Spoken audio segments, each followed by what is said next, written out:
Hello. Oh, I have to adjust my camera. Hello, everybody. I hope I'm. Yep, I think I'm good. Am I doing things properly? Oh, I can tell because Peggy's thing went. Hello, everybody. I'm going to turn that off, and then I'm going to pop that up. Hello. We're going to be doing a live. In case you are not in the loop, last time I did a live chat with Peggy, we did a fun, goofy live chat, and we launched a giveaway. So we are going to be doing the draw for that before we get started on today's topic. So I have that sort of prepped. So I'm going to give a couple minutes for people to come in and get settled, but then we're gonna do that. But how is everybody? I can't even spell clicking. I spelled it with a C, with C-L-I-C. So it's clicing. You're clicing the buttons. Okay. Okay. Cool. Hi, Marion. Hi, Amy. Hi, Moira. Hermit High Priestess, Chanda, Goth Emo Raver, Raven Morning Glory, Deb, Vicky, Kelby, Doug. I feel like I haven't seen you in a little bit. Hi, Matthew. TC's Live, Heidi, Akron. There's a lot of people in here. Crone's Intuition, Gracia. I hope I didn't miss anyone. I think I got everybody. Everybody so far. Hi, Biffy. I didn't say hi to Peggy because she's in the room. I want to say hi to her. Like literally, yeah. Like I'm right here. Hi. Like right here. Yeah. Also, Hi, Painted Owl, and everybody else. Hello, Tina, Andy. You just finished a late dinner? I haven't had dinner yet. It's still early here though. It's like 5:30. It's good timing. It's good timing to do live before foods. Peggy's just staring at me. Why are you staring at me? Because I had a nap and I just woke up. She's old people. She naps. I don't nap. Hello, Ink Witchy girl. Hi, Grace. Excuse me. Oh, hello. You're fine. You're fine. I think we're good.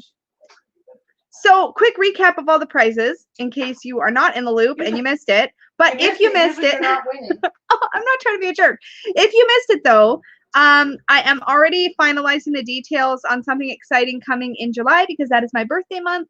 So I'm planning other giveaway fun times in July, which is very, very soon because we're already more than halfway through June. So not that long. There'll be other goodies and things happening. So as always, I don't usually put like the word giveaway in the video title or description. Well, I try not to put the word giveaway in the description. So watch for videos that say anything about a surprise or plus a bonus or something fun or anything that like I try to hint, you know, so that you guys know. You do have to nap so you can be awake for this because isn't it like 1 a.m. where you are? Maybe. Anyways, but yes. Yeah. See? What's Cavatini? Don't knock naps. Naps are life. There better be cookies this time, says Dustin. Hi, Dustin. Hi, Dustin. Okay, I'm gonna turn this off. I did fancy things. Okay, so first prize recap.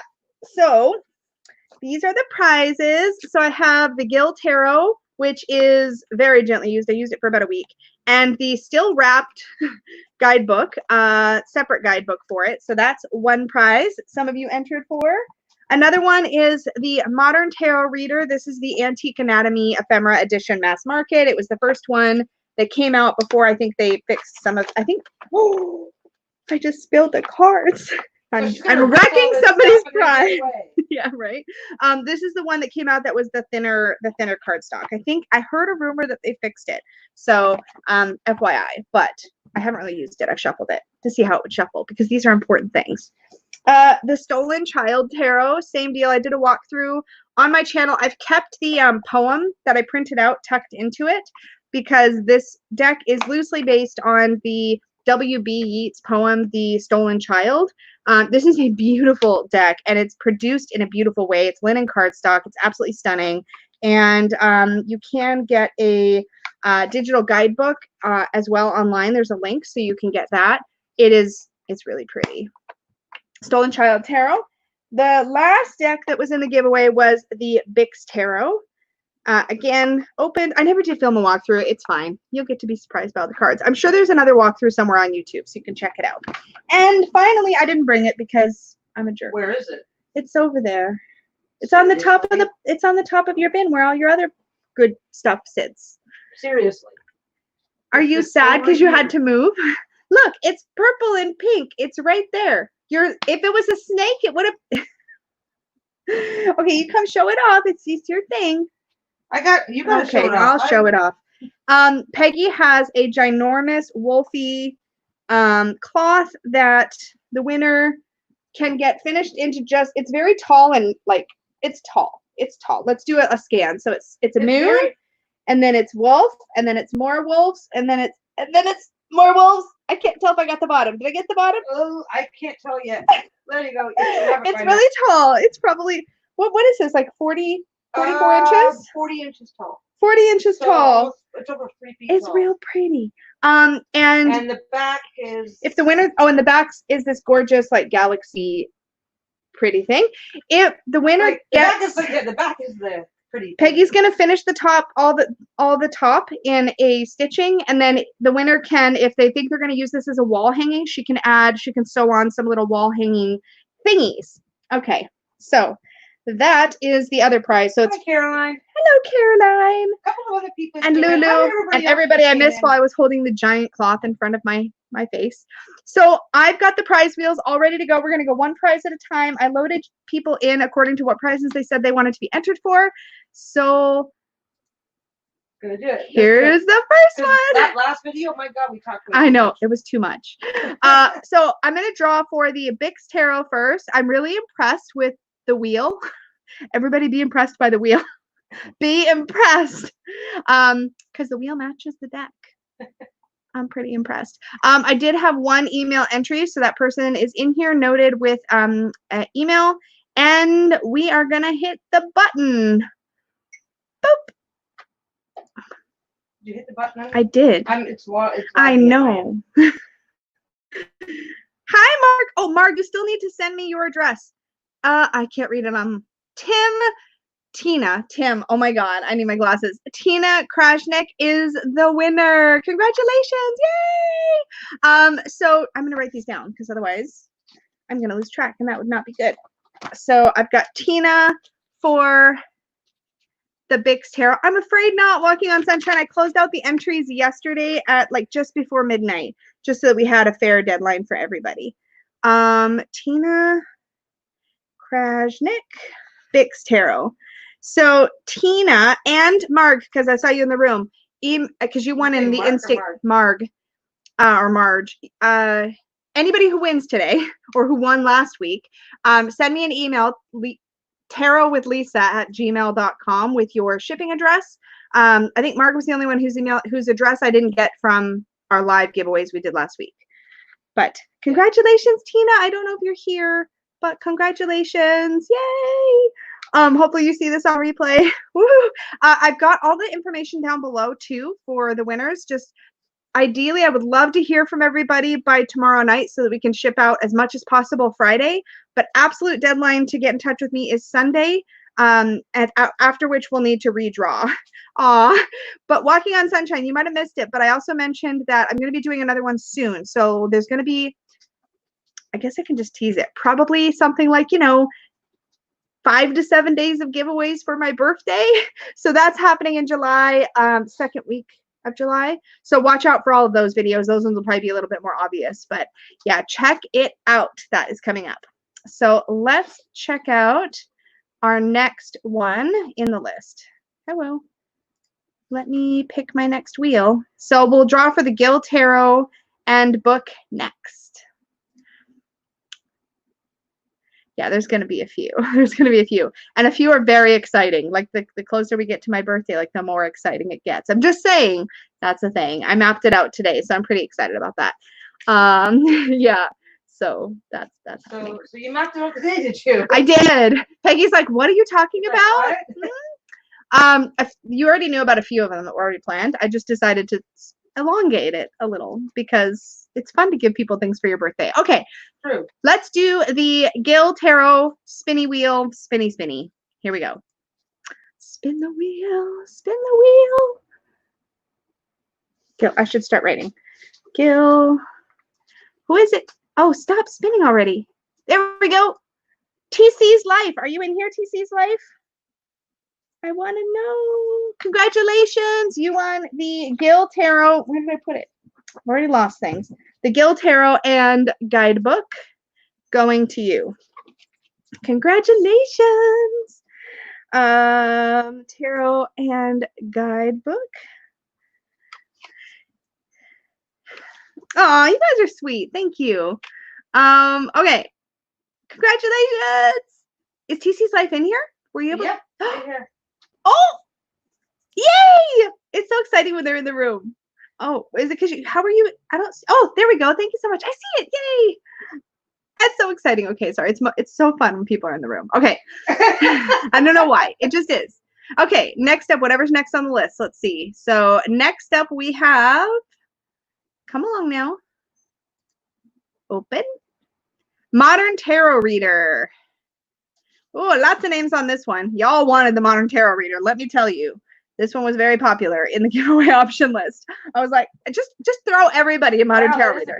Yeah, everybody wanted this one. Well, almost everybody. Okay. You ready? You ready? Go.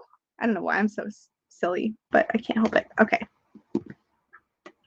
Peggy's just looking at me. I clearly need more sugar in my life. No. Yeah. Okay, I think we're safe. This cup, I put my bubbly drinks in it, and like for the first few minutes that it's in here, if I use the straw, it foams. It foams. It's messy. It didn't do it. Natasha Wilson! Congratulations, Natasha Wilson. I'm gonna write you in here. Modern Tarot Reader. Perfect. So if you can, try to get me your address by tomorrow night, if you can. And if not, by Sunday. And again, all the information is down below. Nobody gave me caffeine. There is a little bit of caffeine in this, but nobody gave me caffeine. Oh, so you gave yourself caffeine. Yeah, a little bit. Caffeine and sugar. Best plan. So Modern Tarot Reader Gil and Bix have all been decided. What do we have left? Oh, Stolen Child. And then your cloth. When is she not in a mood? That's a mood right there. Yeah, I'm just staying out of that one. Are you though? Are you really? Or did you just say true, LOL? Oh, I was hoping you would notice. Okay. And I swear we will be getting on to our topic soon. If you're here just for the topic and you're like, dude, we're almost there. We're almost there. And the winner of the Stolen Child Tarot is...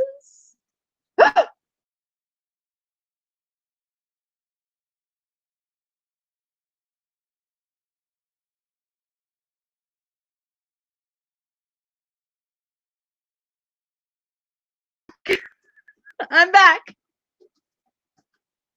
Literally, as soon as the wheel, don't worry, it's still, I haven't messed with the wheel, it's still on the screen. Sorry for the extra suspense. As soon as I went to hit the button to flip my screen to see who won, I hit the wrong button and accidentally hit a bookmark and started randomly going to one of my writing websites. Not good. We're back though. Was it Juniper? It is Juniper. Yes, I just had to add it back onto the screen. Okay, Juniper, congratulations. You won the Stolen Child Tarot. Yay. I'm writing it down right now. Stolen Child Tarot. Is Juniper in the room? I don't think so. I don't think so. Okay, congratulations, Juniper. When you see this, contact me, all the good things. Our last prize is coming up. It is the Wolfie Cloth. So let's switch over to a new wheel for the wolf cloth. Open. Okay, don't touch extra buttons, just only the buttons you need. Are you impressed by the wheel? Be impressed by the wheel. It's an exciting wheel. I don't know where you're at right now. I haven't seen. Oh, there it is. Ooh, that's a pretty wheel. Well, it's got, look at this. Hold on. I'm going to make it bigger just so you can be really impressed. Look how it's got the cloth in the. Cool. It's got the cloth. It's got the cloth. Awesome. You're amazing. I was so pleased with the wheel. Okay. We're going to actually spin the wheel. So this is for the wolf cloth. For this one, whoever wins it, definitely get in touch right away because Peggy's finishing it based on whether you want little hangy bits on it to hang it. Well, what is the technical term? Come on. You're giving me crap. What's the technical term? I don't know. Oh, I didn't think so. Tabs. She says she slips in. Okay, let's spin it. Let's spin it. Is Peggy Vanna White? Singleberry. No. I can't spell Juniper, but that's who won. Is that what you said? Oh my gosh. Yeah, I spelled it. Lucy! Dunford. Lucy, are you here? Lucy Aqua de Luna won de Luna. I said de Luna, but Lucy Aqua de Luna won the Wolf Cloth. Congratulations, Lucy. Nope, I don't see Lucy here. I don't think she's here. That's okay. Okay. I've got everybody written down. Congratulations to everybody. Thank you so much to everybody who entered. Thank you to everybody that just hangs out here and participates in our live chats and participates on the channel and all of that good stuff, because I appreciate all of you. I think you're all amazing, and this channel would be a lot more boring if nobody was interacting on it ever. So thank you. So that brings us to today's actual Eclectic Witchcraft 101 topic, which is circle casting. I was actually like legit excited to get into this topic, and it was like one of the ones where I was like, okay, but we got to talk about like elements first. Okay, but we got to talk about like, oh, yeah, you like talking about intention first, and you know, because there's all this. Oh, thanks, Hermit and High Priestess. There's all this like groundwork kind of stuff to do, and then this part makes more sense. Do you know what I mean? So actually, technically, I skipped a whole talk on cleansing, so we'll kind of touch on cleansing stuff, and then because it can be a part of the process. Okay, let me reel myself in. I can do it. I swear. I've got notes. Notes are helpful. What it does? I am pretty amazing. Thank you for understanding that, Dustin. Oof. This is a group that's all about awesomeness. It's true. We're all awesome. Thanks. Yeah, you better tell people to smash the like. My wife's not doing her job. Get on it, babe. Dustin's making you look bad. Just saying. Just saying. Okay. So I actually made notes in my thingy. So first off, we're going to define it in a second. But first off, why would we want to cast a circle? Like, what would the purpose be? For any, everyone is awesome, Peggy. A photo, no more cookies. Awesome. So for anybody in the room who does actually have a magical practice, who does enjoy doing stuff, or who already has these sorts of things established, I'd be curious in what circumstances you enjoy, or find it helpful to cast a circle. I've kind of got a bit of notes about the reasons why somebody might cast a circle, reasons why I've cast circles before, or why I would consider casting a circle. And this has shifted a lot in my practice over time, so I'm really curious to hear other people's thoughts as well. But in general, for me, I enjoy casting a circle when I feel the need to carve out sacred space. And there can be a whole lot of reasons why you might want to carve out sacred space, right? Like workings that you want to do. Maybe you're in a different location than your home location. Like for me, at home, because I feel very well established where most of my witchy tools are, where my reading table is, I don't feel the need to cast a circle to feel safe and like that particular space is sacred. But if I'm outside of that comfort zone, outside of a space that I live, that I've already put a lot of energy and intention into, and I want to do any kind of magical working or ritual, that's when I'm most likely to want to cast a circle for the purpose of sacred space. So that's one reason why you might want to cast a circle. Another reason might be because you want or feel a need for some sort of protection. You might want to feel, maybe you're going to do some really personal, deep work. Maybe you're going to do some astral travel or, hi, Ava Harmon, we've done the draw already. So you missed that part, but everything else has just started. So you're right on time for that. So protection. So for example, that's what I was saying. So if you want to astral travel, if you're going to be feeling vulnerable in any way and you want to feel like there's an extra layer of protection around you for that work that you're doing, maybe you want protection because you don't want interfering energies or other people's stuff kind of poking into the work that you're doing. So you want to create a barrier for that purpose. Heidi, privacy went out in the woods naked. Yes. I don't know how much a circle is going to give you privacy because they're not super visible, but it depends, I guess, on how you do it. Maybe there's a way to create a physical barrier. I'm just thinking like if it's for privacy, but feeling vulnerable. I'm on track now. Oh, Mark, it was on last week's video. So last week, the one that you won in the live draw, there was also people leaving comments to enter for all the decks and stuff. And we drew for those today. So when we do giveaways the next time, it'll probably be a pretty similar process. I'll do a video, I'll announce the prize, people comment on that video that they want the prize, and then I draw in another video. That gives a space of time for people to leave comments and enter. Basically that's it. I'm finally on board though with Heidi's comment. It literally took me a second. I was like, well, you're not going to get privacy, but you would be feeling vulnerable in that situation. So you would want perhaps a circle to make you feel safer, right? Energetically safer. Deb practically points out that citronella candles in the woods are also good if naked. Agree. Also, I don't do naked in the woods for the pure fact that like I could bathe in citronella, and I'm very tasty snack food for mosquitoes. There's something about my blood they really like. I don't know what it is, but it's bad. And I'm like sensitive or allergic or something because I get the big giant bumps when I get bit. That was a sidetrack. But so protection for anything that you might be doing where you might be feeling sort of energetically or spiritually vulnerable, creating a sacred space. Other reasons would be if you need a space to contain and hold energy that you're intending on building and increasing throughout, say, a ritual, with the intent that at some point you're going to take that energy you've built throughout your ritual and release it for a very specific purpose. In that case, energetic circle casting circles become essentially a container to hold this energy, kind of like stuffing a balloon fuller and fuller of water. Same kind of idea. The circle, terrible example actually, because the circle stays the same size essentially, but you fill it more and more and more with the energy that you're raising. So some people within a circle may drum or chant or do physical movement or all kinds of sorts of things that are energy building activities towards a particular purpose. And then at the end of their ritual, they pull down the circle and release that energy towards a purpose, right? That's one way to work with a circle. Another thing you might want to do is just, oh yes, I was like, I can't even read my own writing. You might want to create a space so that you can invite, oh, thanks, April. That was Peggy. That was all Peggy. I don't get to take any credit. I was like, nice job, honey. Good. I'm on board. You do your thing. Yeah, I cheered from a distance. I don't think I sewed a stitch on that quilt. Not a stitch. Nope, not that one. Nope. No, I rock, you suck. It was off. Wow. What? Anyway.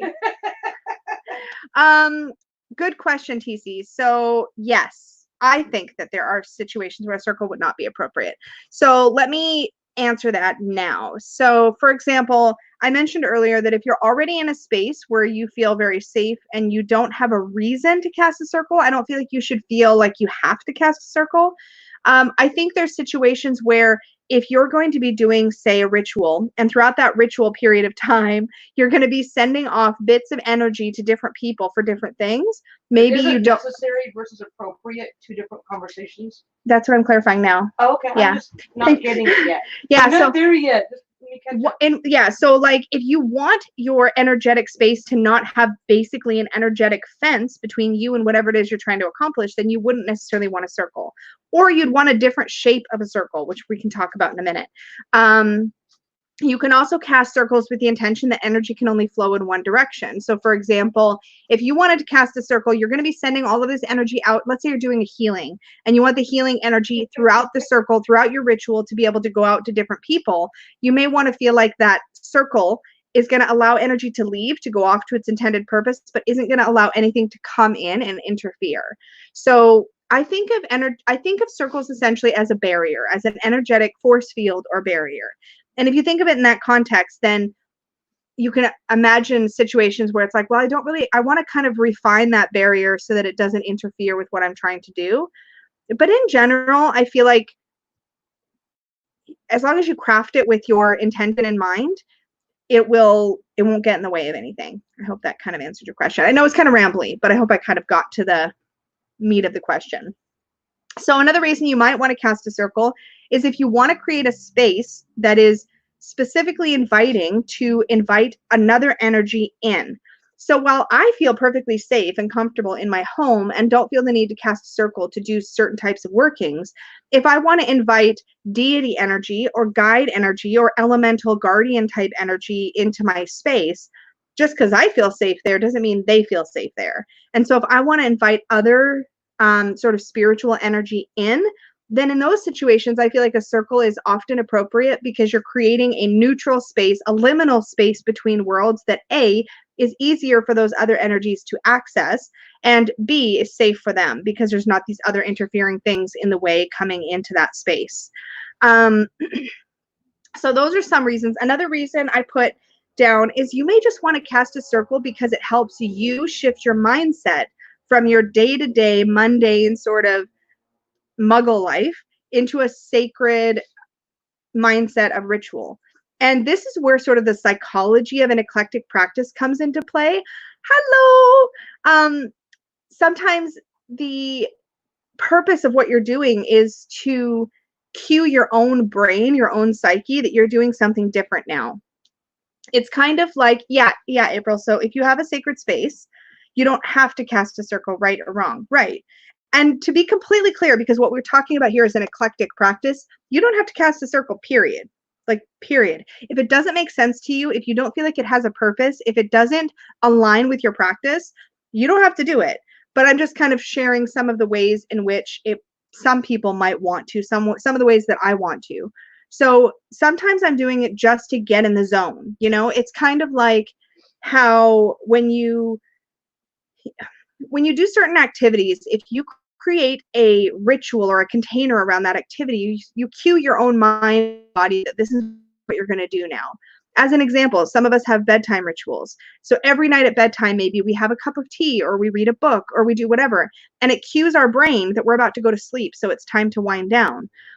Some of us have wake up rituals. Some of us have rituals when we get to work where it's like, okay, when I get to work, I'm going to make my coffee. I'm going to get these sort of items out on my desk and available. And then I'm going to go, right? It's how you shift your mindset. So for some people, the act of circle casting is a symbolic act that simply gets you in the zone, right? So there's all kinds of different ways. Yeah, Hermit and High Priestess, liminal spaces, thresholds are delicious. Agree. And a lot of people hold the belief that the circle is actually you creating or carving out a bit of space in between worlds. That's how I was taught, is that a circle is essentially energetic space between worlds. You're stepping sort of out of the mundane into a liminal space. And in that liminal space, you're not going fully into the spirit realm like you would with, say, astral travel. You're staying in between. And in that in between place, there's a little bit of potency and power. And this is where it's interesting. Just like with anything else, it's on a scale. So whether it's a symbolic act to get you in the zone, all the way through to you feeling like you're really stepping through a veil into a liminal space, all of these expressions or reasons for casting a circle are totally valid. But I think a lot of times when we're new to witchcraft, we feel like we're supposed to do certain things and we don't think through, or we don't get exposed to, I guess, the conversation around why we might want to, need to, or whether or not it even makes sense for us. When I was new to when I was like baby witch, I cast a circle for everything because I thought that's how you were supposed to do it. Over time, I've come to recognize that a lot of the day-to-day work that I do I don't feel like I need a circle to do it. Regular day-to-day workings, card pulls, divination, those in my sacred space are good. But if I'm doing, say, what I feel like is a beefy working, something where I really am holding a strong intention, I want to do big work, then I feel like a circle helps me to A, get in the zone, and B, get really clear about my intention, and within that space sort of build and build and build on that intention until I feel like it's done its work. Heidi says, it never made sense to me, so I don't do it. I learned how to in case I ever feel I need it, though. Exactly. Yeah, and if you don't feel you need it and it doesn't add something to your practice, then don't do it. And I think it's useful to have these conversations because when you read a book, like a Witchy 101 book, oftentimes it's very, it can be a little bit cookie cutter. And I don't know if they've changed since then. But when I was coming into all of this stuff, I felt like every book told me to do the same set of steps, kind of in the same order, to do just about anything. And it's only been over time as my practice has evolved that I've recognized what things I can kind of let go, what things I only do when I'm in a space where I feel like I need extra, and which, you know what I mean? So if I was going to do, say, astral travel, I would cast a circle because it feels protective. If I'm going to do a big, like if I'm going to charge an item for serious protection and give it a job and I want it to be really beefy, I'm probably going to cast a circle. If I want to have a conversation with the spirit realm in any way, shape, or form, like if I want to pull cards with the specific intention of speaking to deity or working with my spirit guides or angels or anything like that, I'm going to cast a circle. But if I'm like pulling cards for myself or for a client, or if I'm doing day-to-day kind of magical sustenance kind of work, I don't feel like I need to cast a circle. So that's sort of some of the whys from my perspective. If anybody has anything else to add, please feel free to pop it in the chat or in the comments if you're watching this back later. I'm always curious to hear other people's feedback. But the second thing I wanted to jump into is the what. So like, what is it? Like, maybe I should have started with what, but oh well. I started with why. It's my channel. I do what I want. So the what. When I was new to witchcraft, I thought a circle was a literal circle, meaning I thought it was a ring. Circles are circles, honey. They're Shush, don't help. I literally thought it was a ring. And I didn't get it because I'm like, okay, so I would go to these rituals and we would stand in a circle and we would do a processional and we would call in the quarter, we would create this ring and we would call in the circles. And I'm like, how is this protecting us from anything? And my mind's visual was like a ring of fire, kind of like blue fire or white fire, but it was literally a ring. Ooh, that's a good question, Hermit and High Priestess, and I will get to that in just a moment. So I thought it was a ring, and I was like, what's that even doing? I'm such a visual person, and when you watch somebody cast a circle or you see an example of a circle casting, what you'll often see is somebody holding a wand or a sword or an athame or pointing out their hand or their finger and walking in a circle. And if I'm thinking of them as casting an energetic barrier, I'm picturing in my mind a flat ring, like a hula hoop. And I can't remember how long it went. Oh no, Caroline, I went to make a cup of coffee and spilled hot coffee all over my hand. I have some ice on it now. Oh, I'm sorry. That sucks. I'm a big baby when I get any kind of burn. It like, you hush. Oh yeah. So anyways, for a long time, I thought it was a ring. So I wanted to clarify right off the bat, a circle is actually a sphere. It's a bubble. It's all the way around, above, below. It's three-dimensional. It's not a ring. It can be, I suppose. I mean, I shouldn't say this is how it is, but I was just really surprised when I first found out that it was a bubble and not a ring. And I think the reason I was surprised is because the methods that people use to circle cast looks like they're drawing a ring, and I just didn't get it. So for me, that was like a thing. I was like, oh, it's a bubble. And a bubble shape or a sphere makes a lot more sense to me energetically. Like if you actually have a bubble all the way around your working space, nothing can get in from any direction. You're literally carving out a space. I didn't know that about eggs. Sorry, I'm distracted by chat, but crack an egg and spread the egg whites on it with burns, crack an egg ASAP. I've never heard that before. Cool. So yeah, so a circle is a bubble. A circle is a sphere. And so I'm going to talk about some different ways you can cast it. And there's a whole bunch of ways, even though we typically hear only about one or two. There's a whole bunch of ways. But again, that's just something I wanted to clarify up front, is that it is a three-dimensional whole space all the way around you. Lucy, hello. You won a prize. You missed it, but I did the draw in the beginning and you won. I'm just going to look now. You won the Wolfie cloth. So hello. Email me your address. So yeah, I never tried the egg white thing. That's super cool. Yeah, Corbin says, yes, I will cast a protective sphere, which does make more sense than a circle. Yes. But again, because it's called a circle, which again, a circle is a flat. If your brain is thinking in terms of geometry, a circle is flat, two-dimensional. A sphere is three-dimensional, and a bubble. So, hi, Dylan. So, yes, that part I wanted to clarify. So, essentially what you're creating is an energetic bubble. And depending on how you want to think about that bubble, you can create a bubble that operates a number of different ways. So you can create a bubble that, like literally imagining almost like a soap bubble, you can create a bubble where it's firm. How I want to explain this properly because it's going to matter in a minute when we talk about sort of how to manage a bubble, but you can create a bubble that's essentially firm, which means it doesn't let anything in and it doesn't let anything out. If you build that kind of a circle, that kind of a bubble, then you want to be really mindful of making sure you have all the things you need for your ritual in your ritual space or in your working space, and then create it. And then you don't want to go like running into it, walking through it or anything, because you will essentially kind of break it up and it won't have that same sort of solidity, that sort of energetic solidity. So traditionally what some people will do if they create that kind of a bubble is they will use their tool they use to cast the bubble to sort of cut doors in and out as they come in and out. But to me, that always felt tricky for me to visualize and tricky for me to feel like it had integrity, like strength and integrity when you go in and out of it. So that's one kind of bubble where it's essentially meant to be undisturbed and it's not meant to let anything in or out. Another way you can visualize a bubble once it's completed, and again, we'll talk about how to actually create it in a moment, but you can also create a bubble that's literally behaves more like a bubble, but like the kind of bubble, like a soapy bubble that has some elasticity. Have you ever seen a bubble that sort of, another bubble sort of pulls off of it and the original bubble stays intact?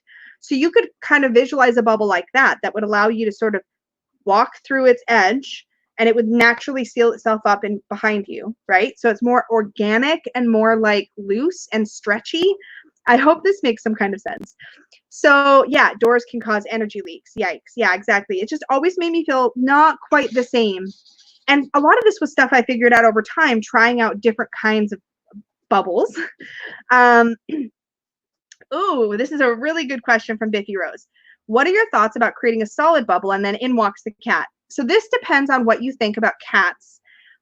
I believe that animals naturally can enter and exit liminal spaces without disrupting those barriers or those energies, particularly animals that you're bonded with. So cats, in fact, 99% of the time when I have had cats, they are drawn to the energy. Dogs can be too. And so you might find every time you lay out your tarot cards, for example, in comes your cat. Every time you unroll your yoga mat, in comes your cat. Every time you cast a circle, in comes the cat, because I do think they can sense that stuff and pick up on it and are drawn to it. So if you feel comfortable with the fact that animals can sense and interact with those liminal spaces, you might feel totally comfortable with the cat coming and going. But this might be one of those situations where thinking of that more elasticy kind of bubble, where every time something comes into it, it kind of is allowed, if presuming this is the kind of thing you want to allow in, right? Like when you enter and exit, or when your pet enters and exits, there's like an auto sort of like lets the pet push through and then seals itself up behind. Yeah, Biffy says, my cat walks in and out, but my dog either stays in or stays out. I mean, that's just like truth of dogs and cats, except for my cat dog, who can't decide in or out of anything. Rooms, circles, starts to talk about pets, in comes my dog. Nice. Marion said, I cast a circle in my garden last week and 4 of the neighborhood cats turned up and sat around the area of the circle. It was so amazing. Oh, that's awesome. Yeah, it's really cool. When you start working with energy and you start to notice, if you have animals in your home and you start to notice how they respond and react to your workings, it's really validating to me. It has been validating to me to be like, okay, they're obviously sensing something. I'm not making this up in my head. Like there's definitely something shifting. To me, that was a really validating experience to have. So again, you can have more energetically solid bubble. Think something that you would picture almost like glass or crystal. And then you can have something that feels kind of organic and flexible that may allow a little bit of movement in or out. That sort of auto seal technology, I like to call it. That's more bubble, feels more like a bubble. And then another way to have to create a circle is to visualize it almost like a force field, something that literally feels and looks like energetic fire or energetic energy. That was what I was going to say. Energy is energetic. Yep. You're kind of, that's a bit of an oxymoron. Yep. But you could imagine it like a glow, or you could imagine it like blue or white fire. And that kind of bubble right? You can set it up however you want. You can tell it it's only going to allow positive energy in, but it's filtering out negative energy, kind of like how a cell can permeate and allow certain types of molecules through and like others can't get in, kind of like that. You can also set up your bubble based on your intention and based on how you visualize it. You can imagine your bubble will let anything that you send out go directly to its intended purpose, but otherwise is not going to let anything pass either direction. There's all kinds of ways to sort of imagine your circle and how it exists in this liminal space. But having this conversation with yourself and thinking about what your circle may look or feel like and what feels like it makes sense to you is a big part of it. For me, what I found is once I landed on the type of circle that felt correct for me, that's the only circle I've cast ever since. It's not like I cast different kinds for different purposes. Once I figured out what kind of circle I enjoy casting and feels like it makes sense to me and feels protective and feels like solid and strong in the ways that I want it to be, once I figured that out, that's the only kind of circle I cast. Dylan says, animals don't show up when I'm practicing, and I usually do it outside, but my dog usually barks, but only because I'm outside, not because of magical means. Yeah, fair enough. And Matthew says, with circles, I never have an issue with people or animals popping in my circle. I've even had experience where I stop ritual in the middle, go get up and do something, and come back and continue. Yeah, so you probably already have a relationship with a type of circle, and it's just obviously formed organically for you, where you can exit and leave, and the space is retained. And that's kind of a lot like how my circles now are. They very much let me, oh, good, I'm answering Lucy's question. What's the circle you cast? And I'll explain in more detail about my personal methods for casting and all of that stuff in a moment. But my circle is essentially like blue or white fire in a full bubble all the way around me. And I can exit and enter at will. And anything friendly in my household can enter and exit at will. But it automatically filters out and zaps anything bad. Like think of it like an energetic bug zapper. Only the bugs or anything that might wish me harm or might be counter to my purpose that I'm in the circle for, and it just repels it, like zaps it, sends it away. So it feels protective. It kind of feels very fierce in a way, but it also isn't firm and hard. So I can enter and exit, and the space is just as protected. Anything that might be clinging to me is also pinged or zapped off of me if I come and go. So that's the type of circle that energetically feels the most resonant for me. It's the one that feels like it works, because I can't tell you how many times in the old way I used to cast circles, I would cut doors. I forgot water, cut the door, go out, come back in, reseal the door. And what if you forget to reseal the door and you realize it like 10 minutes later and you're like, man, my circle isn't like contained. I wish I could also cast a circle bugs could not penetrate for realsies, Corbin. That would be amazing. Yeah, exactly, like an energetic shield. And maybe it's my like sci-fi background, but it's not hard for me to visualize those, because I've seen those kinds of force fields or shields or like fiery bubbles. I feel like I've either seen them or pictured them from books or something, because it's a very easy visual for me to conjure. Matthew says, I feel with circles and magic in general, it works. Oh, where'd it go? It works. It just works, but it works with the rules you give it, for better or worse. I completely agree. That pretty much defines how most of my practice looks. Like if I know that I'm clear about what it is I'm trying to do, I don't really spend a lot of time thinking too hard about it, planning it, analyzing it or overthinking it. It's like, oh, this is what I want to do. So this is the kind of crystal. This is the kind of circle it's going to be. Oh, that's okay, Grace. We're going to head into the hows in just a moment. I wanted to kind of define it first, give you an idea of different types of circles you might be able to cast, because it affects the way that you visualize it, right?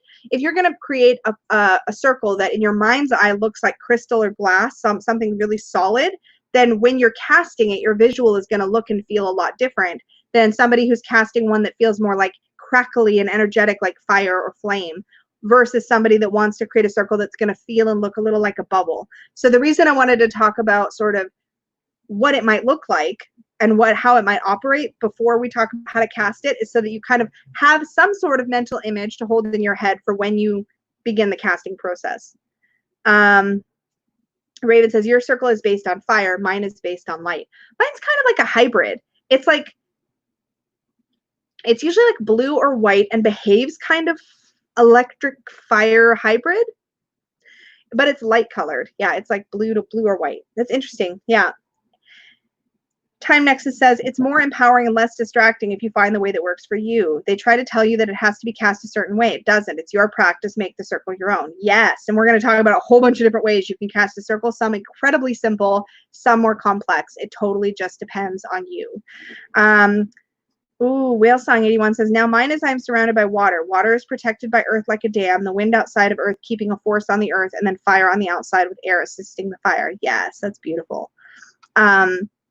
And I have cast both solitary and with a coven. I have cast the kind of protection that's a lot closer to you and is literally meant like more like a ward, I would say, than a circle, using all of the 4 elements or possibly 5, depending on your practice. And that's been really beautiful and powerful too. So nuts and bolts, how to cast.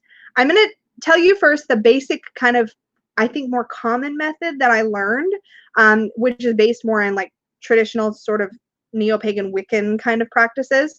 And then I'm going to tell you all the other ways you can do it. So it's going to start out sounding more complicated, and then we're just going to get more creative after that. So I was taught essentially that to cast a circle, you first energetically cleanse the space.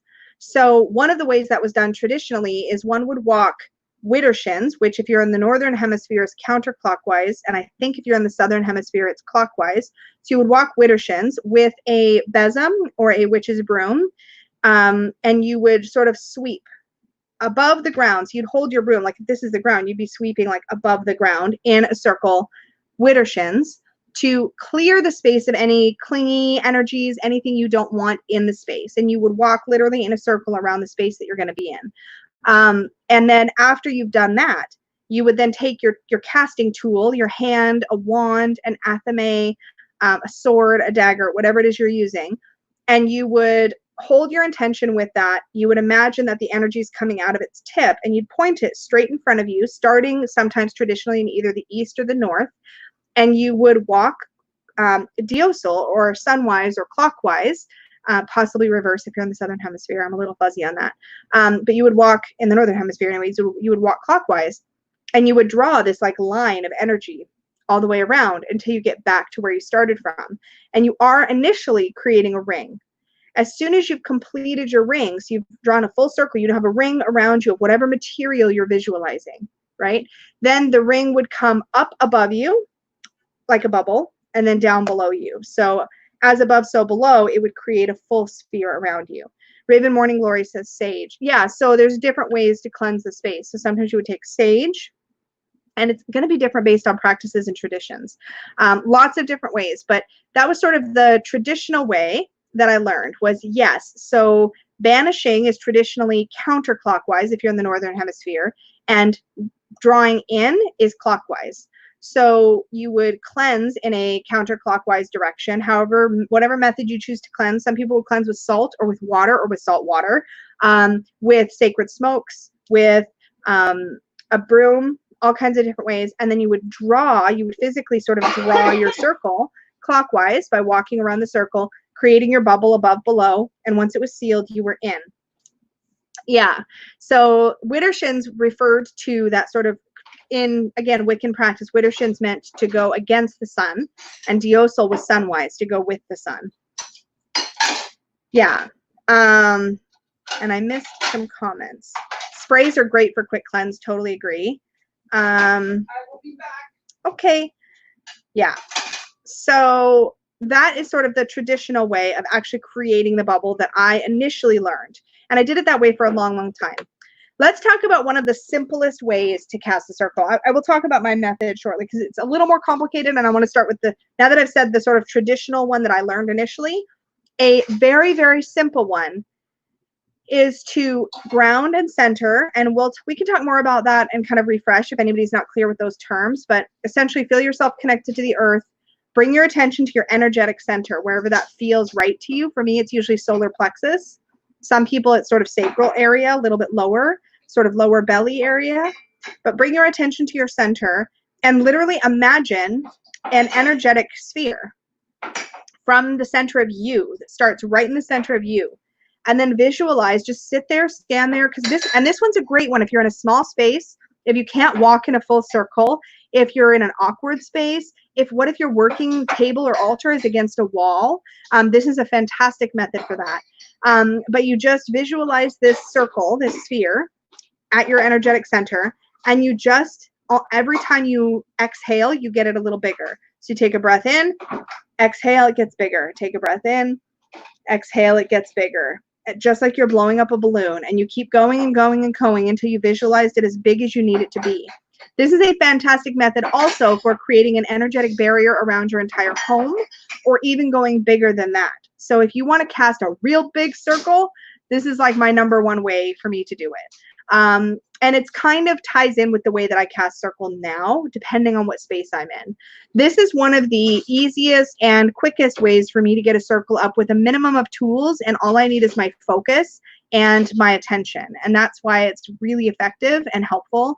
And it doesn't require me to get up and walk in a specific circle, because I don't know about you guys, but when I've tried to cast a circle in a space that doesn't allow me to walk in a circle, it really annoys me, because I feel like I'm just like battling my imagination against the practical limitations of the space, and it becomes a distraction instead of something that really supports my practice. And I ran into that over and over again in different spaces, and I was like, y'all, it's not working. We need to do something else. Yeah. So Lucy says Widdershins counterclockwise in the northern hemisphere. Oh, to remove. Okay, answering the question. Yeah. So is that all making some kind of sense so far? So we've gone from the method where you walk the circle, and we've also done the method where you imagine growing it from within your energetic center, bigger and bigger and bigger. Make sure you're grounded for that and you're tapped into earth energy, though, because if you're not tapped into earth energy, then you're going to expend only your own personal energy to craft your circle. So you want to be drawing energy up from the earth and pouring that back out of your energetic center, make it bigger and bigger and bigger. Raven says, I never walked the circle. I was taught to turn around in a circle. Is that wrong? No. And that's actually a method that I've enjoyed a lot as well, as something that helps me to feel movement based when I'm casting my circle, while not forcing me to walk in a circle. So yeah, a lot of people do that. They're literally just stand in a point in space and face a direction, start from there with their casting object, their hand or their focus, and they'll just rotate. Okay, Biffy, sounds good. But that was a great question. I want to be really clear. I don't think there's anything. I want to be careful how I express this, because there's always some sort of loophole somewhere. But in general, I feel like you can cast a circle in any way that visually feels effective to you. Because if you try to force yourself into somebody else's mold and it doesn't make sense, it's not going to do its job. And there's a whole lot of more creative ways you can cast circles too. So one of the ways that some people will visualize casting a circle is they'll visualize the energy coming from straight above. So however high up you want your circle to go, and almost like an egg cracking, imagining that the goo, the energetic goo that's going to form your circle, sort of creates this bubble all the way around you and sort of oozes down the sides and scoops underneath. And now you've got a full sphere all around you of, say, golden light or white light or red light or whatever works for you. And it's almost a more like liquidy sort of circle casting method. Some people might go the reverse and see the circle starting from beneath their feet and coming out and up and sealing up at the top. What you want to feel when you're done is that you've got some kind of full, complete, gapless sphere, perfect sphere around your space, no matter how big it is. Holy moly, that silverware is loud.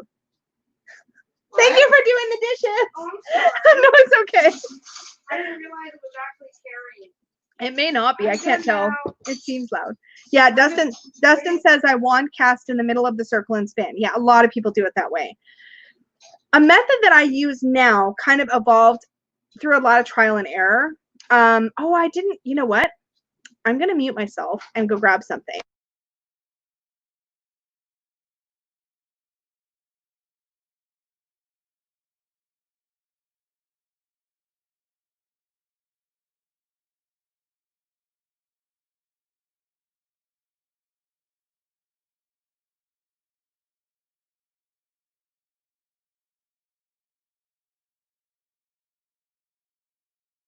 Unmute. Okay. Dustin also says, I never envisioned it as a bubble, but more as a cylinder, so I can still draw from above and below. That's an interesting point, and I would actually get really freaked out by that because I always envision my circle goes way below and way above, but I want to feel like it's a container, that it's sealed. That's something that just feels good to me. And this is one of the things that's really interesting. Who says your circle can't be, yeah, like Dustin says, a tube or cylinder? Who says your circle can't be a octahedron or a pyramid shape? In fact, a pyramid-shaped circle, a pyramid-shaped energetic space as a container could be incredibly potent, particularly if you're planning to build a whole bunch of energy and then direct it towards a very specific purpose, and you can imagine shooting it out the top of your pyramid.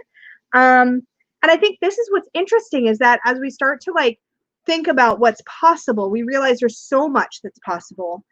Dylan says, I sit in the middle where I'm going to do my spell, light an incense, get up and walk around for protection, sit back down and visualize a bubble for protection.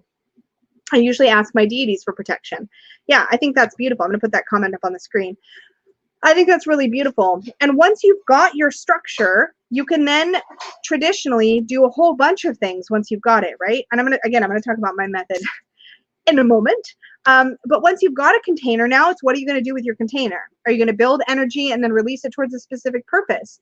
Are you going to invite anybody to come into that space with you? In traditional Wicca, we would often invite elemental guardians to come in. So we would earth, air, fire, water guardians to come in, and also sometimes invite the god and goddess to come in. This is, again, very Wicca centric.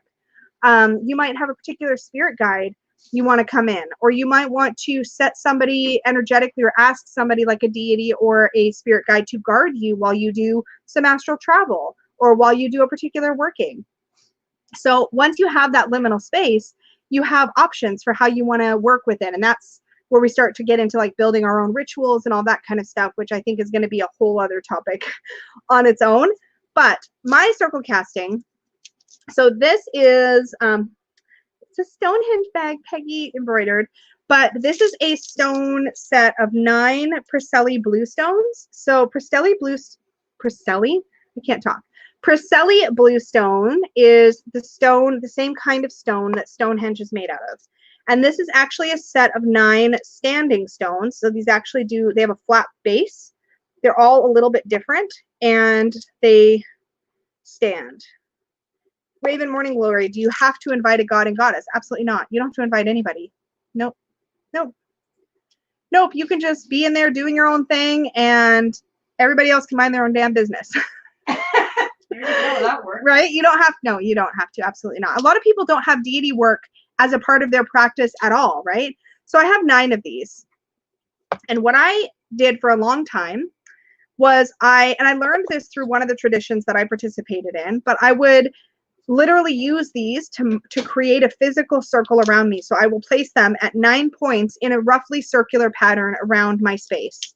And then I would use a wand or like a crystal wand or a wooden wand or a athame to basically connect energy from stone to stone to stone to create my ring. And then I would build the circle above, like imagine it going above and below like a sphere. But what I recognized is I was like, wait.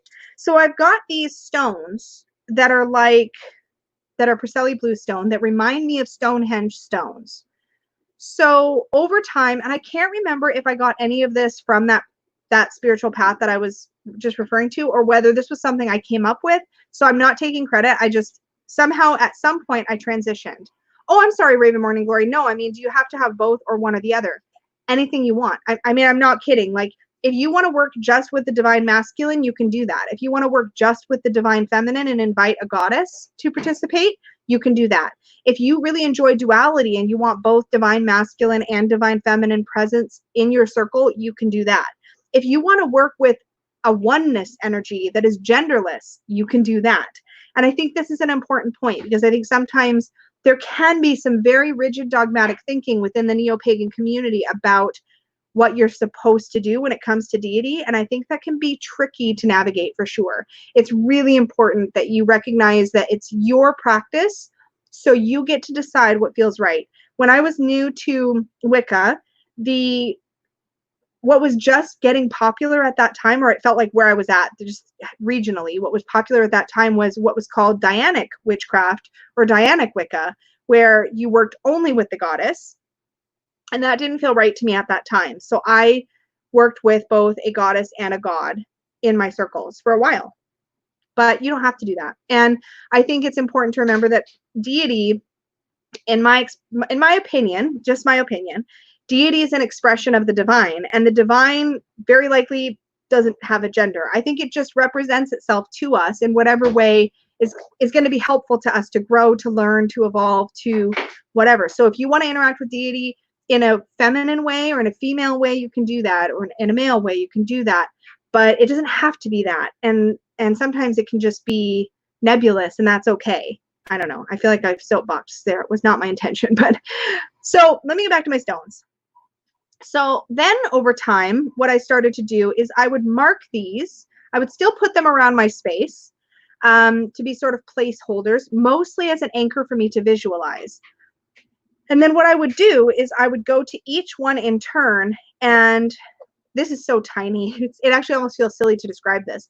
But at each one of these stones in turn, moving in a clockwise direction, I would actually imagine that this was like a seed that's going to grow a real big, real beefy, huge standing stone energetically. So I would raise a stone where this is. And then I would go to the next one and I would raise a stone, and I would go to the next one and I would raise a stone, and I would raise a stone until I was basically standing inside of a virtual Stonehenge kind of circle. The beauty of this was that because I was picturing a circle of stone, it didn't have to be perfectly circular. And I just envisioned that there was energy running between each of these stones. And when I use a wand, I'll actually imagine sort of wrapping the energy around each one of these seed stones and then drawing it over to the next stone, wrapping it around, growing it, etc. And it got pretty involved for a little while with the like really focusing on each stone, making that stone just like it looks as a baby, making it big. Resonated with you at the time. Yeah.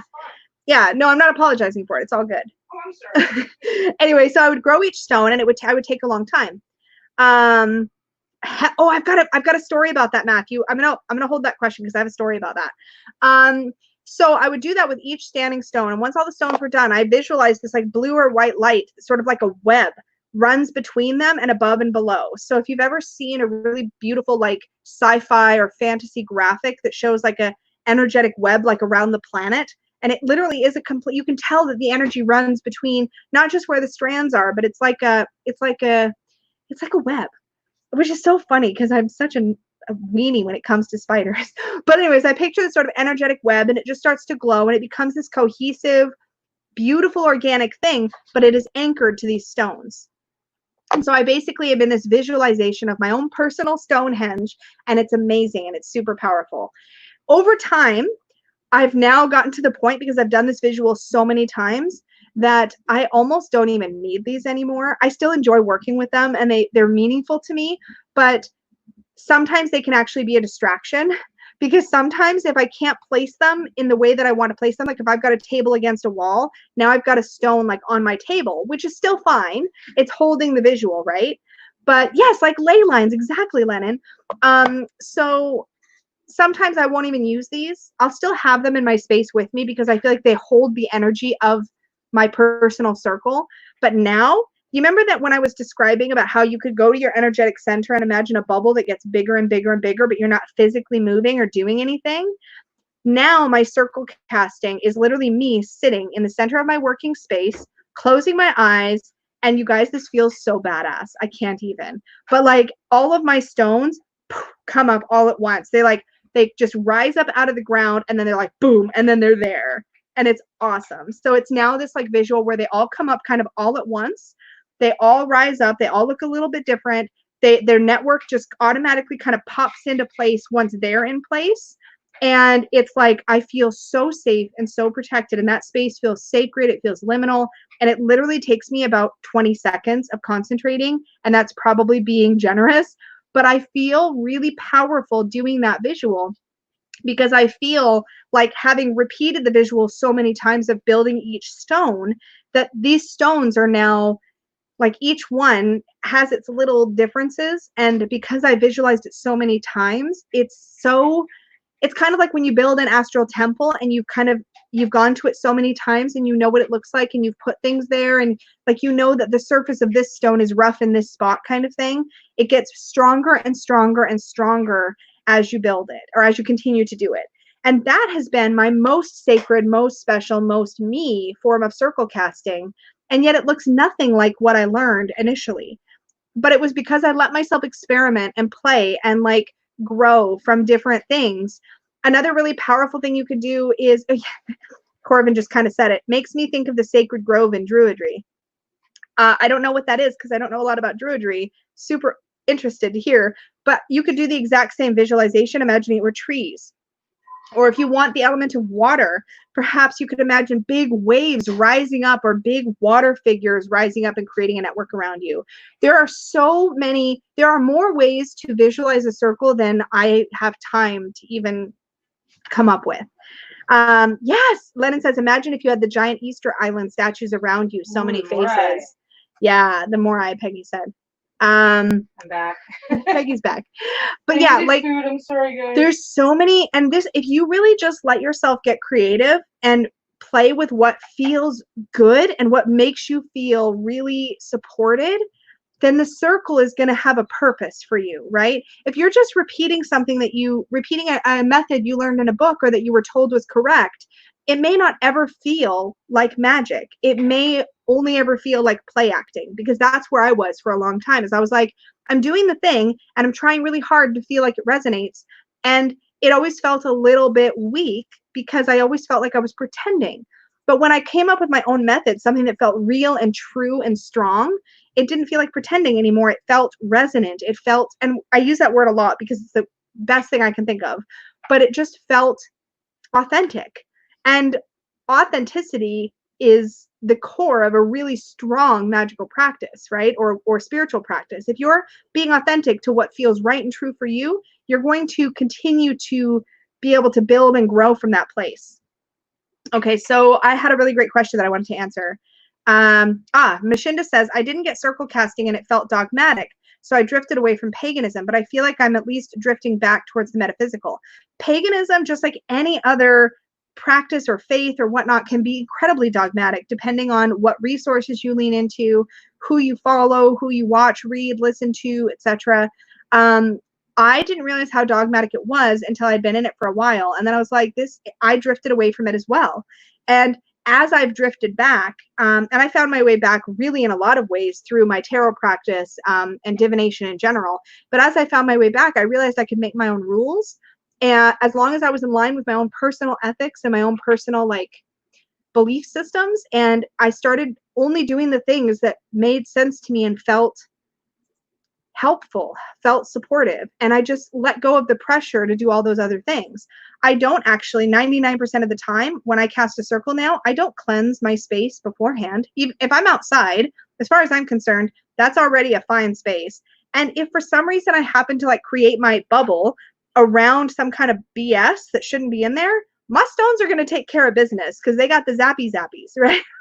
they're gonna take care of it. Nothing's going to exist that's not supposed to be in there. So I can let go of a lot of the extra steps and I can, boom, have a circle up anytime I need it very quickly. And it feels really good. And because it's the stones, I can have those stones kind of shrink. The magic bus that gets bigger or skinnier. Was that Harry Potter? You know what I mean? They can change shape. So if I need to cast a real tight circle around me right where I sit on this couch, I can, boom, have stones up right around me right here, and they're just gonna fit. Dustin says, my absolute favorite circle casting is from the Silver Raven Witch Teen Witch kit. Not gonna lie, I actually never read Teen Witch, so I actually don't know that method. And I think it was Matthew. I'm gonna scroll up and find it about the tarot cards, because there was a question about if you can use stones to sort of anchor your circle. Can you also use tarot cards? Yes, here it is. If you used stones to draw a circle, could you use tarot cards or oracle cards to draw a circle? First of all, yes. I actually really love using tarot or oracle. Well, have I done it with tarot? I've used tarot cards within the circle to hold a magical intention, but I've used oracle cards to cast a circle. And let me tell you, if you want a deck, I'm about to sound like I'm shilling some stuff, but I have to because I had such great experiences with it.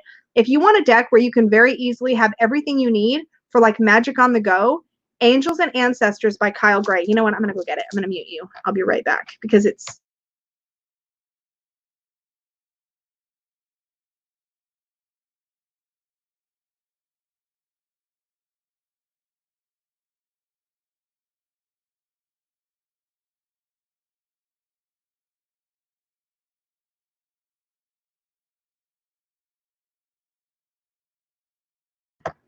I realized that I only muted it because apparently I don't trust Peggy not to cause trouble. And she's ratting me out in the comments. Oh, I ratted you out immediately. Also, I love the night bus. Thank you, Barb. I love my hanging tarot and oracle system because you know how quick it is to grab something. I'm like, that's Angels and Ancestors. Let me grab it. She's scared I'll cause trouble. Truth. I'm going to show you this because I've actually done it, and I actually have a video of my channel using some of these cards in a tabletop circle casting that I did. This is something else. Your circle doesn't have to have you in it. If you're crunched for, you want to do a particular ritual, you can cast a circle around just the thing you're doing to protect that thing. Yes, Marion. That's a good point. You can totally use the aces. I'll show you why I love this one so much.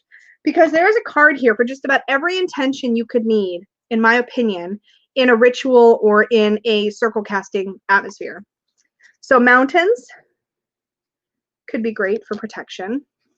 Okay, I'll show you the main ones. There are elemental guardians in this deck, which is what I've used primarily, as well as different sort of things you could use potentially to hold intentions. You could use for, yeah, so here's another good one. So I've used this one. This is the protection guardian. So I've put this out on my working space to represent calling in literally a protective energy, a protective spirit. I've used that one. And the elemental guardian. So here's what the fire guardian looks like. There's a whole bunch of cool stuff in here that I want to talk about.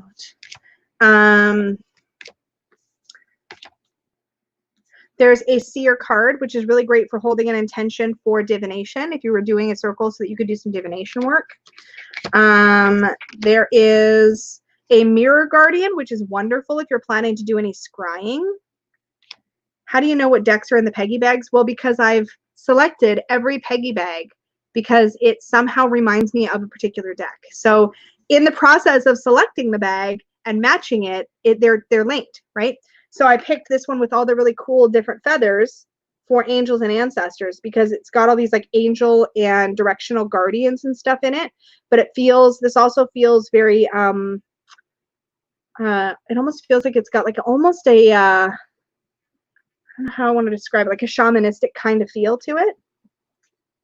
What are some other cards I've used? Obviously all of the directions. Yeah, here's what the Earth Guardian looks like. So I actually, here's what the Air Guardian looks like. The drum for any shamanic journeying you might want to do. Here's the Water Guardian. And because I'm a visual person, having these cards out to anchor as I'm inviting the elemental guardians into my space, it just gives me something a little more, right? It helps me just imagine that I'm inviting these characters, these archetypes in. If I'm doing magical work, here's the Magic Guardian that you can invite in. I've also invited in this Guardian Angel card. And by the way, I have had a lot of shadowy stuff in my background around angels, but this card is so beautiful to me for a Guardian Angel because this is also a card I feel like I've been able to comfortably use for my particular animal spirit guide, who is definitely celestial in nature. And because it's just a single white feather, it feels like open and expansive to who you're visualizing. So when you go to represent or call in deity, you've got the Mother Earth card you could play with, the Lady card you could play with. There's a Druid card in here. There's a Hunter. Depending on how you want to pull in different deity energy, you could envision them in different ways. So if I wanted to bring in sort of a divine hunter, kind of divine masculine energy, I would probably reach for this. There's also sort of a more traditional Lord card to go along with the Lady card. And then there's things like Star Ancestor. I mean, there's so much in here. You could even just use for generic sort of masculine, feminine energies. If you wanted to work with duality, you could work with these Sun and Moon cards. There's seasonal cards in here. It's just, yeah, like She-Wolf for wildness that you want to pull in. Animal Guardian, if you want to literally pull in your personal animal guide or animal guardian. Snake for any transformative work. To me, this literally feels like an altar in a box. And I have used it as an altar in a box. Mountain is a card I've used for like supporting that stone circle concept. But yeah, this is just a deck that I found it's been so useful to me magically, but there is at least one video on my channel, I just can't remember which one, of me literally placing these guardians out on a table and basically creating a circle around. I made a circle of herbs to sort of hold the energetic space of a working, and I had these at each of the 4 quarters. I believe I also pulled in the guardian angel card or the protection guardian into that ritual. But yeah, it's stuff like this can be a great way to enhance your ritual practice, enhance your magical practice, change the way a circle looks and feels to you. Yeah, absolutely. My boys have sent text to me saying, Mom, about those shields, yeah, I need them strengthened. That's amazing. I love that. I love that. Biffy says, one of mine is interstate, and every now and then he calls to thank me for his bubble. I love that. Yeah, so this is just some of my off-the-cuff thoughts about circle casting. Essentially, though, there's one other point I wanted to talk about as far as like, oh yeah, I talked about erecting the stones. Oh yeah, another visual I wrote down, which you could play with. If you work with a lot of, say, nature or animal energies, you could imagine a circle of animal guardians, spirit animal guardians surrounding you as a form of protection and a container for your energetic work. Plants, trees, stones, waves, flames. Thinking about what element you want to work with, you could make a different circle for every working you do from now until the day you're done making circles. And make it different, because there's so many different ways to do it. Or you could pick one method like I have and then stick with it because it works. I think there's so many ways to approach this. And what's really freeing to me is that you can approach it in so many different ways. I have one tip though. Whatever you choose to do for your circle casting, once you figure out sort of what method you want to use, let's say you decide you want to, hi Tamitha, let's say you want to cleanse and then cast, do your working, and then an important part of it to me is releasing the energy at the end. So for my stones, I imagine them all sinking back down. Once I'm done, I imagine them sinking back down into the earth, and the earth sort of covers them back up so the earth is undisturbed where they came up, and all the plants and grass, because I always picture an outdoorsy kind of environment, even when I'm indoors. Once they've kind of come back down and sort of seated themselves back in the earth, I also have a gratitude practice. So I usually say thank you, or I fill my heart with a sense of gratitude for their protection. I almost, at this point, my stones feel semi-sentient because I've been working with them for so long. So, but my advice to you is, whatever you decide to do, create a mirrored container. Kind of frame the working. Let me explain what I mean by this. If the order of operations for you is cleanse, cast, then at the end of your ritual, uncast, and then cleanse. Does that make sense? When we mirror things that we do, we create a sort of behavior container around what we're doing. So as an example, let's say you were gonna have a yoga practice. When you go to do your yoga, you unroll your yoga mat, you get on the mat, you do your practice. But when you're done, you roll up your yoga mat, you put it in your bag, and you leave. So you've unrolled, and then you've rolled it back up. That's the mirror, right? You're doing one action, and then you're reversing that action.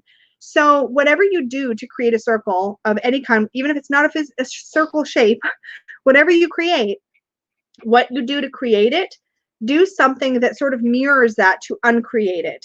In my opinion, and this is just my opinion, you can do you don't have to do it this way.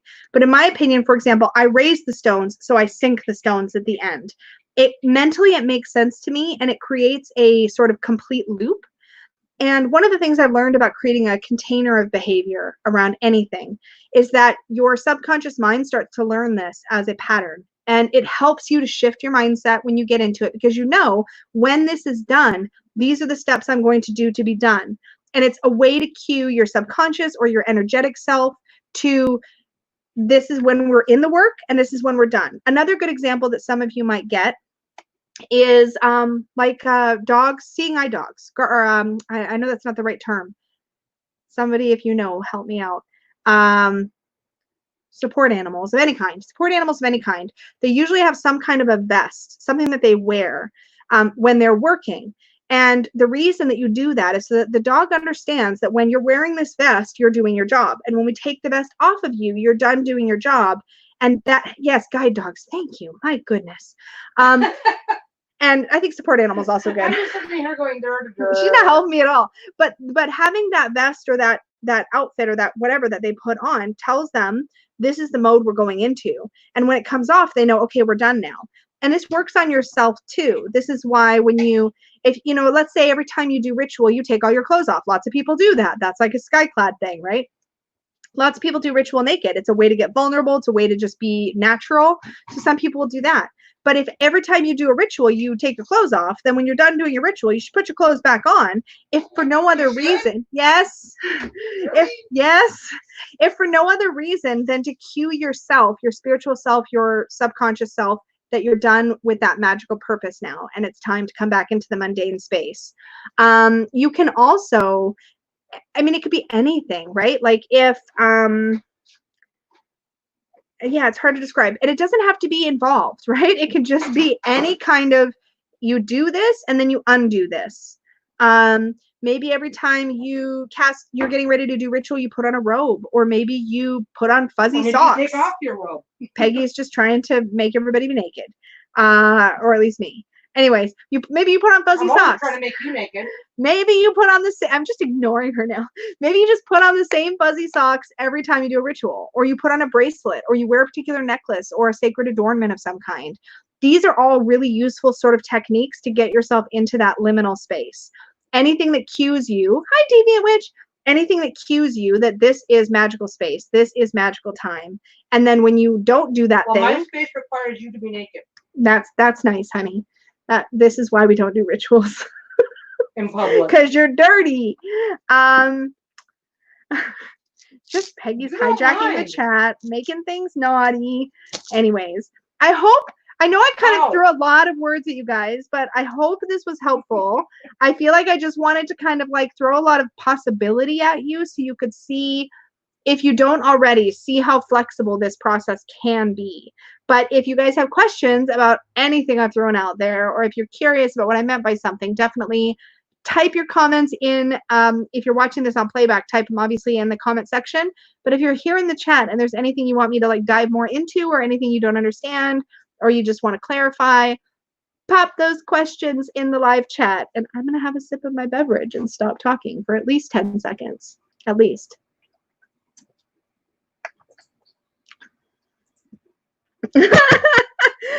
And there we go.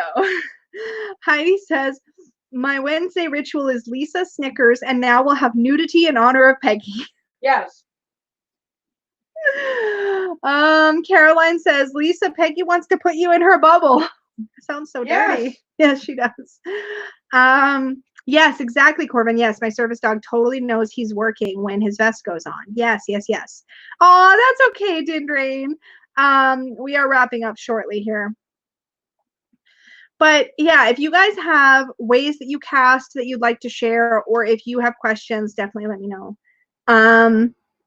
Oh yes, music. Yes. Corbin says, I have songs I only play during ritual space too that cues me into that mindset. Yeah, I have several playlists of different types of music that I'll go to for different purposes. Laura Powers, I think is her name, has some amazing ritual music that I love. Oh boy, Peggy's got the evil laugh going. I just was laughing at Barb's comment because it was so appropriate. I don't know why anyone is surprised this live was going to be clothing optional. Oh boy. Why are you turning pink? I think I'm not. I'm good. I think Really? it's Laura Powers. Yeah. Don't try. No. You be nice. Yeah, Laura Powers. Is my phone gonna show up on the screen? Yeah, she's got a few albums. What is called Legends of the Goddess, A Celtic Journey, Code of the Goddess, Trilogy. I have like all of her stuff on my phone. But it's really quite nice. This Legends of the Goddess one is like, oh, this is it right here. Hold on. Oh, I probably can't play it on here. I just realized. YouTube will be mad at me if I play it. It's called Circle of Stone by Laura Powers. So guess what I play when I'm casting my circle? 99% of the time, I play Circle of Stone. I never have pants. Wait, you guys have clothes on? I never have pants on. That's why I never get up during my lives.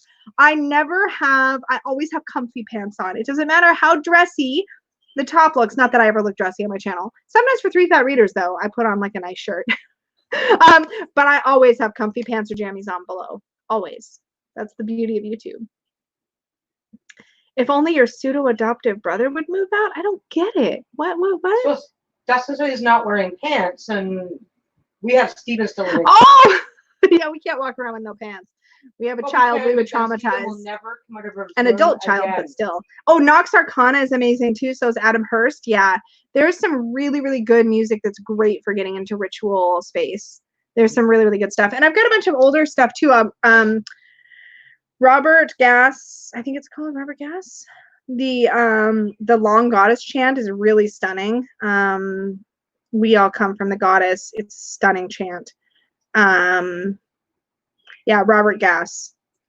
From the Goddess. It's a 29-minute track, and it's like a really long kind of ebbs and flows. I think you can hear ocean waves in the background.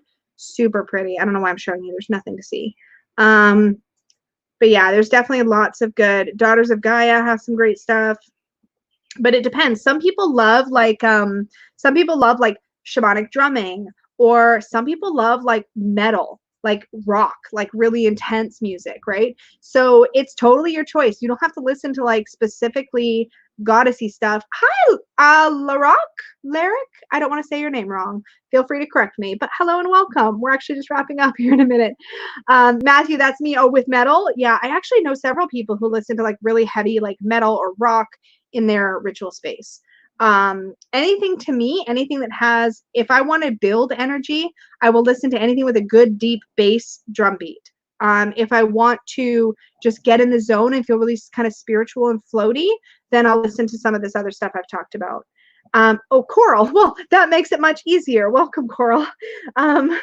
Definitely making a list, Tinker Mouse. Yeah, we should. Yeah, if you guys are watching in the comments too, and you want to pop some of your favorite ritual music down below, why not? Right? We might bring it up again at some point. I haven't picked next week's topic yet. Maybe you guys have an opinion. Let's see what I have on my list.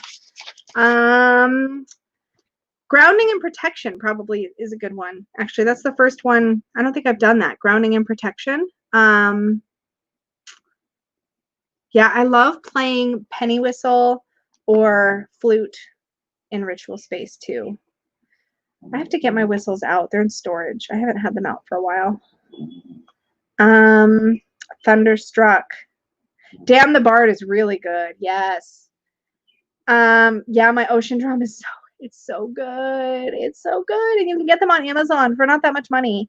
Heilung, Corbin, that one sounds interesting. I did, yeah, you're right. I did cover grounding. So maybe protection. Should we do an episode on protection magic? What else do I have on here? I covered moon magic. I literally can't read my own writing. Oh, do we want to talk about Book of Shadows? That's something else we can talk about. Like just magical books in general, like Book of Shadows, Book of Mirrors, Grimoires, etc. Anything basic is my vote. Yeah, I'm pretty much starting with as basic as we can get. I think did we cover elements? Yeah, we covered elements. I can cross that one off.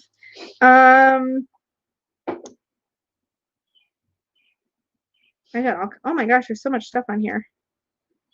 Any particular? I vote book. So we got one vote for book. That's good. We could do a books one. Yeah, Book of Shadows, Grimoires, Books of Mirrors, things like that. That would be probably a good one because we're kind of, yeah, that's 2 votes. Oh, show your ocean drum. Penny, will you get my ocean drum? Look at this. I have a lackey. I'm just kidding. I love you. Please. Thank you. I appreciate you. You should see the look she gave me when I called her a lackey. Your drum comes sailing into the screen at full speed. Yes, cleansing and protection could possibly go together. I'll just make a note. Literally, we could be doing this for like years based on the amount of topics I have here. I also want to do a candle magic episode because I have some candle supplies and I can show book. Definitely book. Book is definitely getting the most votes. I'm going to show my ocean drum and then we'll wrap it up. Okay, so next week we will cover magical books, magical practice, books and magical practice. So this one I got at a local metaphysical shop and it's clear. The ones you can usually find on Amazon are painted or something, but it's plastic. It's actually really inexpensive, right? It's plastic. It has just like kind of like a messy, like glued on ribbon on the edge. It's real super basic, but it's got these little like tiny little beads, like metal beads in there. So all you do with this one, okay.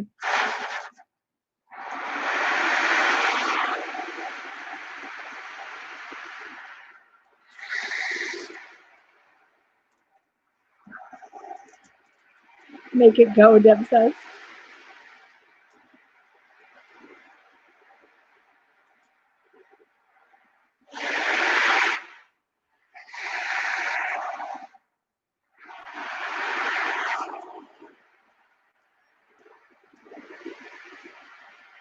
So good. If you like rain sticks, you would love this.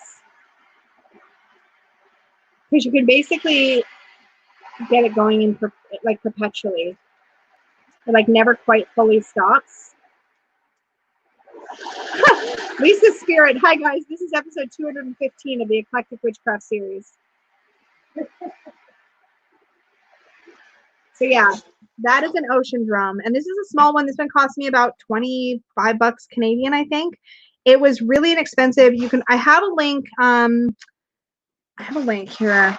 I'm pretty sure I had one on one of my videos. A rain stick. Lisa said like a rain stick, which yes, it's like a rain stick, but because it's a drum shape, it can be made to like stay super loud. Yeah, you can make it really loud. Yeah. Like we have it in a rain. It's the same idea, but it can get way louder than a rain stick. The ones that you used to have a rain stick. I had one ages ago. I love the really big rain sticks. Something happened to it then when you ended up with something happened to it when Probably. It was or something, and it just started. You would tip your rain stick and watch all the little marbles come falling out. Yeah, I'm gonna pop a link in chat in just 2 seconds here. This is just a random one I grabbed off of Amazon. But oh no, that's the wrong thing. I can't put myself in timeout. Okay, well, y'all, that's a book link. Just ignore. Okay, will you delete that? Wait, what would you do? Just delete the link I just put up because I grabbed the wrong thing. I can report you or I can block you. Are you not a mod?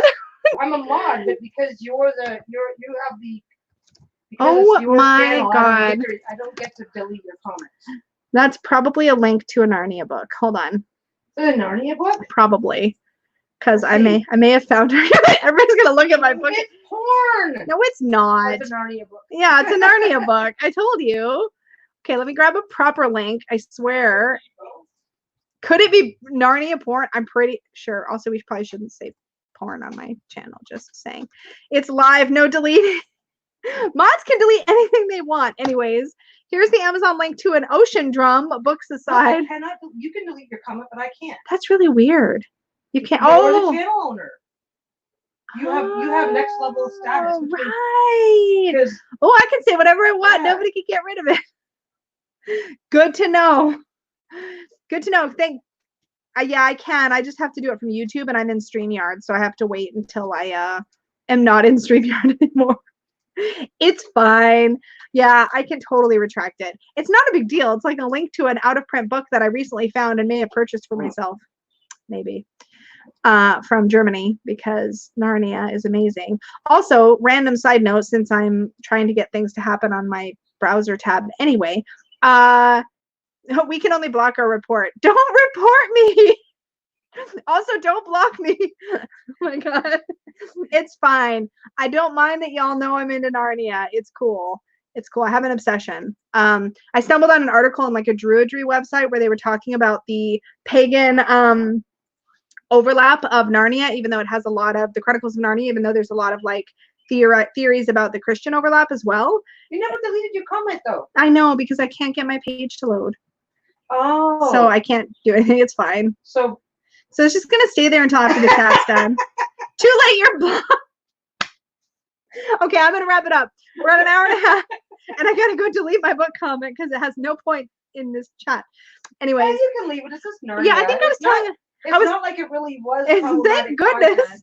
If you're into Narnia, bonus content. Go look at that. Basically, just so y'all know, if you go to Abe Books, which that link will take you to that first one, if you go to Abe Books, it's a great source for out of print books. It basically is like a massive used bookstore search. So yeah, you can find a lot of cool stuff over there. I was looking for a volume of the Chronicles of Narnia that was inexpensive and had all 7 books in one, and I found one, which is probably what that link is. Anyways. So with all of that said, thank you so much for joining me. To all of the people that won prizes, quick recap in case you've wandered in but haven't said hello. Tina Krajnik, TC's Life, Modern, I did it backwards. Natasha Wilson, Juniper, and Lucy. I literally wrote, well, wow, I am special. Thank goodness I read it back. I wrote it down wrong. Anyway, all of you who have won, please send me an email at tarotwithlisa@gmail.com. And please send me that email if you can right away, preferably by tomorrow. And I need Marge or Marg's. I need Marg or Marge's address too from the live giveaway we did last week. But yeah, send me your email by tomorrow if you can, because we're going to hopefully get a bunch of stuff shipped out on Friday. Sunday latest. If I don't hear from you by Sunday, then Monday I'm going to do a redraw. So for anybody that doesn't contact me by Sunday, June, what day is today? Today's the 17th. It's 17th. So Sunday, come on guys, quick math. Well, we'll do our best. The 21st, yeah. And we will do our best to reach out. And yeah. If there's anybody that we can't get a hold of, then you'll see it showing back up the next time we do a draw. Exactly. Yeah. So anyways, thank you guys so much. I hope you have a beautiful day, evening, afternoon. Thumbs up for Alan Block Lisa. Wait, what? Thank you guys so much. Thumbs up before you go. And if you're new here, please hit subscribe and hang out, and you'll get, and if you hit the little bell, and if you're on your phone, if you also turn on your YouTube notifications, because you kind of have to do both, then you'll get the notification when I go live. And I try to give a minute or 2 lead time before I come on so that you actually get the notification and get here before we get started. So thank you so much. And I will see you all again very, very soon. I'm going to get some dinner now. Bye.